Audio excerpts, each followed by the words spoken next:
India में जो आजकल सुपर पावर है, इंडिया की हर तरफ मानी जा रही है। इंडिया सुपर पावर बन चुका है एक हिसाब से, क्योंकि अमेरिका और इसराइल उसको सपोर्ट कर रहा है। ठीक हो गया।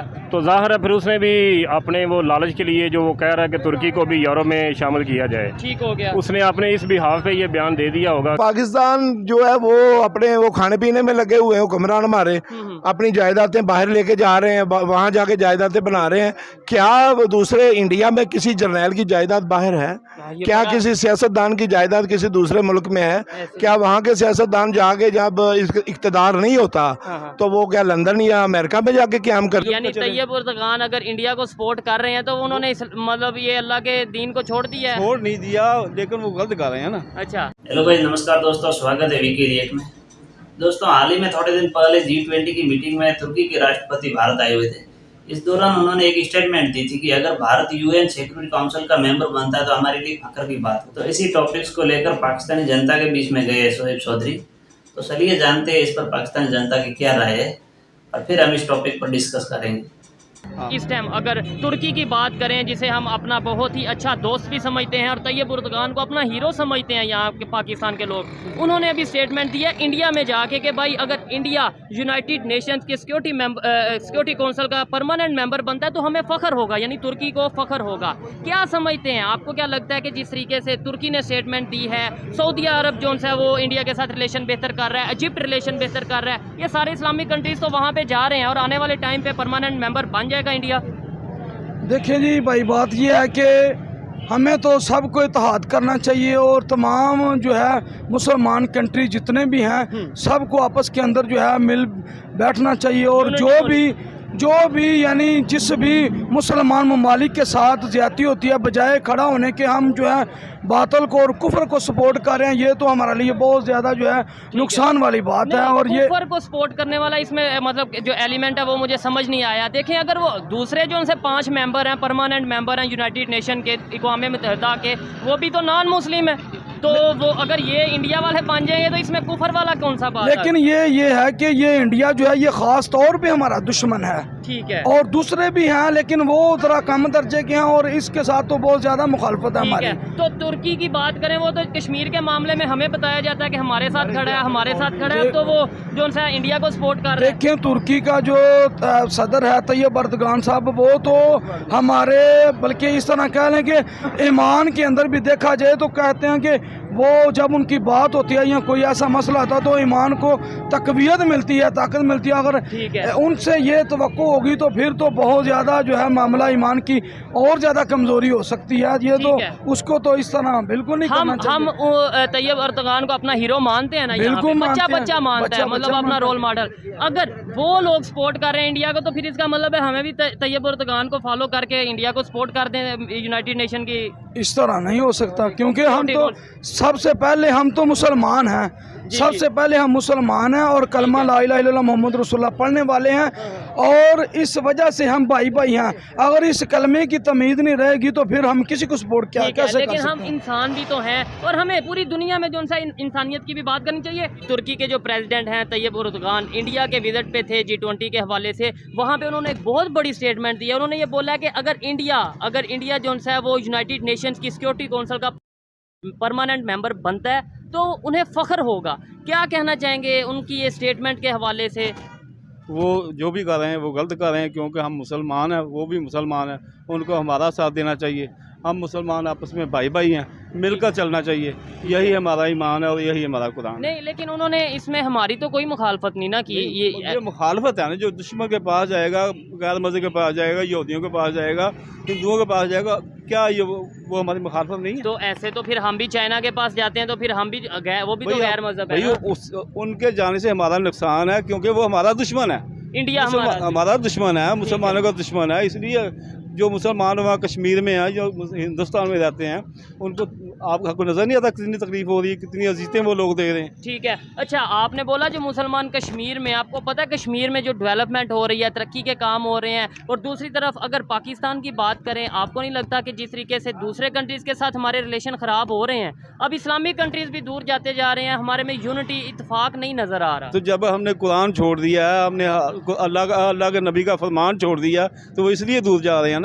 अगर हमको अल्लाह की कुरान को मजबूती से थामे रखें हाँ। और अल्लाह के नबी के फरमान को मजबूती से थामे रखें तो हम क्यों दूर जाएं? तो हम आपस में मिलजुल यानी कर चलें। तैयब उर्दगान अगर इंडिया को सपोर्ट कर रहे हैं तो उन्होंने मतलब ये अल्लाह के दीन को छोड़ दिया है। छोड़ नहीं दिया, लेकिन वो गलत कर रहे हैं ना। अच्छा हाँ, मुसलमानों को हमारी हमायत करनी चाहिए ना उनको। ठीक है, लेकिन हम इस काबिल हों कि हम भी G20 अपना यूनाइटेड नेशन की सिक्योरिटी काउंसिल के मेंबर बनने के लायक हों परमानेंट, तो हम फिर हमें भी वो सपोर्ट कर दें। इंशाल्लाह ताला हम भी कोशिश करेंगे, अपने ईमान को मजबूत करें, ईमानदारी से अपना काम करें, अल्लाह के कुरान के मुताबिक चलें, नबी के फरमान के मुताबिक चलें। इंशाल्लाह ताला हम कामयाब होंगे। मुसलमानों तो हमेशा मुसलमानों की फतह होगी ना। ठीक है, क्या भी ओके, होगी। बहुत शुक्रिया जी। इंटरनेशनल लेवल की अगर बात की जाए, जो इस्लामिक कंट्रीज़ हैं वो आपस में यूनिटी के रखे हुए हैं इस टाइम में। बिल्कुल कोई यूनिटी नहीं है। पाकिस्तान की कोई बुरे वक्त में इमदाद नहीं कर रहा। ठीक है। सिर्फ ये है कि पाकिस्तान में कोई मुस्तहकम हुकूमत नहीं आई। Stability नहीं है। जी बिल्कुल, आए रोज़ हुक्मरान बदल जाते हैं।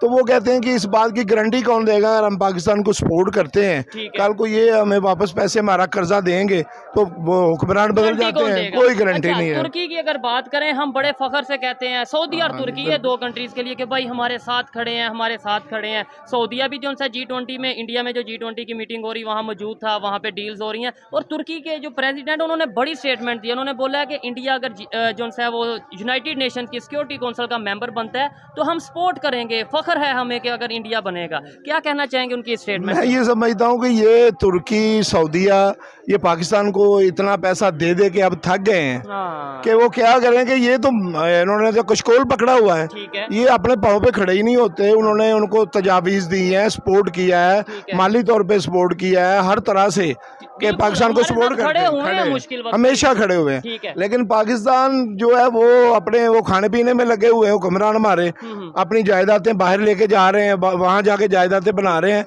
क्या वो दूसरे इंडिया में किसी जर्नैल की जायदाद बाहर है? ये क्या बड़ा- किसी सियासतदान की जायदाद किसी दूसरे मुल्क में है? ऐसे। क्या वहाँ के सियासतदान जाके जब इक़्तिदार नहीं होता हाँ। तो वो क्या लंदन या अमेरिका में जाके क्याम करते ये हैं? बड़ा बड़ा गहरी बात कर रहे हैं। और ये देखें, इनकी इस बात से मैं एग्री करता हूँ कि बहुत ज़्यादा सपोर्ट किया गया सऊदीया की तरफ से पाकिस्तान को, बहुत ज़्यादा सपोर्ट किया गया तुर्की की तरफ से पाकिस्तान को, लेकिन शायद अब लोग तंग आ चुके हैं। अभी देखें, जब तुर्की में ये जलजिला आया, हमने अपने भाइयों की इमदाद के लिए यहाँ अंजमन ताजरान की तरफ से फौरी तौर पर 2 लाख रुपए इकट्ठा करके ठीक है। हमने वो फंड में गवर्नमेंट के दिया ताकि हमारे भाई मुश्किल में हैं, वो भी हमें देते थे। लेकिन आपको पता है कि उधर क्या भेजा गया? उधर वही चीजें भेजी गई जो उन्होंने हमें दी थी, वो वापस कर दी गई। वो हमारा पोल खुल गया ठीक कि है। ये तो अपने लिए रखते हैं सारा कुछ, ये आगे तो देते ही नहीं किसी गरीब को। और इंडिया ने उधर भी, जब वहाँ पे जो अर्थक्वेक आया था, वहाँ पे कितनी हेल्प की थी, टीम भेजी थी, प्रॉपर अपनी टीम्स भेजी थी। क्या कहेंगे जिस तरीके से तमाम कंट्रीज, खास तौर पे हम इस्लामिक कंट्रीज की बात करें,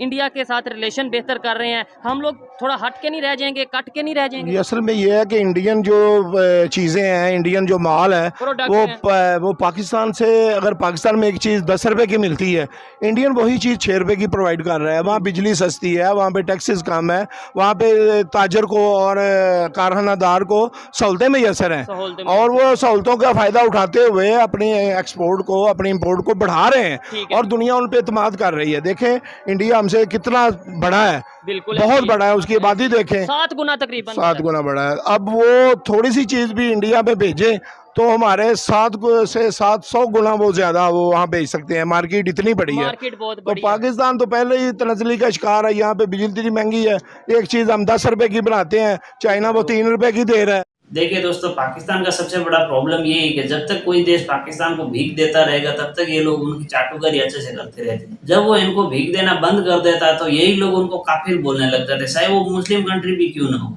ऐसा ही ये लोग आज तुर्की के साथ कर रहे हैं। उन्होंने खाली भारत पर एक बयान किया दे दिया। यहाँ पर एक गौर करने वाली बात ये है, ये लोग हमेशा बोलते रहते हैं भारत एक काफिर देश है, और हमेशा प्रोपेगेंडा भी फैलाते रहते हैं कि भारत के अंदर मुसलमानों पर जुल्म हो रहा है, इस वजह से किसी भी मुस्लिम कंट्री को भारत के साथ अच्छे संबंध नहीं रखने चाहिए। लेकिन ये खुद लोग चाइना के तलवे साधने जाते हैं, वहां पर तो मुस्लिमों पर जितने जुल्म हो रहे हैं वो तो इनको दिखाई नहीं देता, तब तो इनकी आंखों पे पट्टी बन जाती। मतलब ओवरऑल देखा जाए तो दुनिया के अंदर जितनी भी मुस्लिम कंट्री है उन सभी से भारत के अच्छे संबंध है, सिर्फ पाकिस्तान को छोड़कर। और पाकिस्तान से भारत के अच्छे संबंध इसलिए नहीं क्योंकि जब से वो भारत से अलग हुआ उसके बाद हमेशा ही इनकी कोशिश रही है कि भारत के अंदर कैसे भी करके अशांति फैलाई जाए, और आतंकवादी अटैक करवाने में भी बहुत कोशिश करता रहता है हमेशा। इस वजह से भारत पाकिस्तान के साथ कोई संबंध नहीं बनाना चाहता। तो आप सोच रहे हो कि तुर्की तो हमेशा पाकिस्तान के पक्ष में रहता है, उसके हाँ में हाँ मिलाता रहता है और कश्मीर पर भी कई बार बयानबाजी कर चुका है, तो वो भारत के पक्ष में कैसे बयान दे सकता है। तो देखिए तुर्की को भी अब धीरे धीरे समझ में आने लगा है, अगर पाकिस्तान के साथ रहेंगे तो एक तरफ देखा जाए तो घाटे का सौदा रहेगा, इससे ऐसा है भारत की तरफ नरम रुख अपनाया जाए। तुर्की की जो अर्थव्यवस्था है वो भी धीरे धीरे डाउन होती जा रही है, उसकी जो करेंसी है वो भी काफी लो हो चुकी है। उसे डर है कहीं हमारे हालत भी पाकिस्तान जैसे न हो जाए, और उन्हें पता है अगर के दुनिया के 4-5 बड़े बड़े देशों से यानी कि भारत, रसिया, चाइना, अमेरिका जैसे बड़े बड़े देशों से अगर अच्छे संबंध बना लेंगे तो आने वाले समय में जो चुनौतियां होगी उससे भी निपटने में काफी आसानी होगी। इसलिए वो भारत के साथ अच्छे संबंध बनाने का प्रयास कर रहा है। और तुर्की के अंदर फूड क्राइसिस भी बहुत रहते हैं, शायद ये भी वजह हो सकती है नरम रुख अपनाने का। इसमें आपका क्या कहना है हमें कमेंट सेक्शन में जरूर बताएं। मिलते हैं नेक्स्ट वीडियो में। जय हिंद, वंदे मातरम, जय श्री राम।